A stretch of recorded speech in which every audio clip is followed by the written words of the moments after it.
This is EDC, the Electric Daisy Carnival, a 3-day electronic dance festival that takes place every fall in Orlando. And the group behind it brings more than music. They bring money, a major donation to the people living near Camping World Stadium and Tinker Field. But who decides what's done with those thousands of dollars? Tonight, West 2 Investigates follows the money.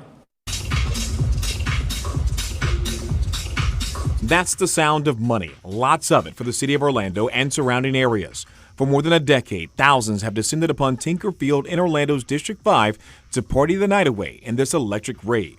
But in the shadows of the lights and music are homes where people live through the multi-day festival. This neighborhood and the other surrounding neighborhoods were somewhat negatively impacted by the noise, cars being parked. The community came together to say, we don't want it in our neighborhood, which as a legislator, I had to find a happy medium because, of course, the EDC does bring quite a bit of revenue here to the city of Orlando. Since 2019, the organizers of EDC have donated large sums of money to compensate the people who call this area home.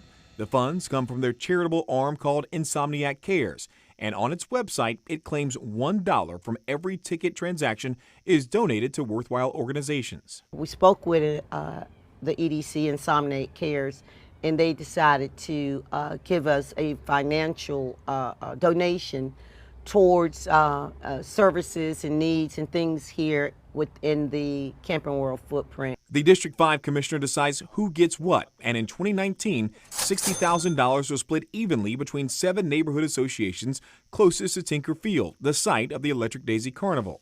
In 2022, the year after COVID stopped the show, once again, $60,000 was split. This time, the previous neighborhoods and 3 new associations received $42,500, and nonprofits in the area split $17,500.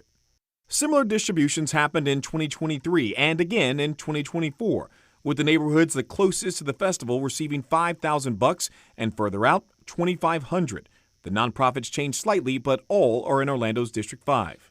But in 2025, things took a shift. EDC funds made a much larger donation of $15,000 to a total of $75,000.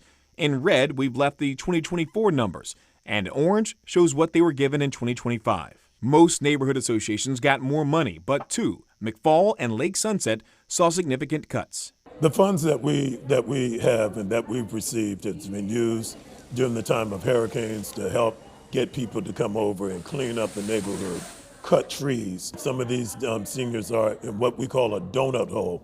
They're not really poor, but they're not rich enough on Social Security to get things done. So we use these funds to help them. Former District 5 Commissioner Regina Hill agreed to speak to us about this topic and under legal advisement, not about the charges she is currently facing for allegedly taking advantage of an elderly woman, a case where she has pleaded not guilty. She told us how the money would be delegated when she was in office. Was there ever any rules that said it has to go to places here? Absolutely. It was intentional, the way that I distributed the money and the way that legal assisted me with putting the contract together. And it was earmarked for those neighborhoods specifically. While in the past, money has gone to neighborhood associations and nonprofits, in 2025, one stands out. Current District 5 Commissioner Shan Rose allocated $3,200 to Ebony Beauty Academy of Central Florida. West 2 Investigate set out to find out why they were eligible for donation, especially since the address listed for Ebony Beauty falls outside Orlando's District 5. We tried to interview Sandra Lewis. Records say she's a director of Ebony Beauty. Did you accept funds from the EDC? The Insomniac Cares funds? Is there any students that we could talk to from Ebony Beauty Supply?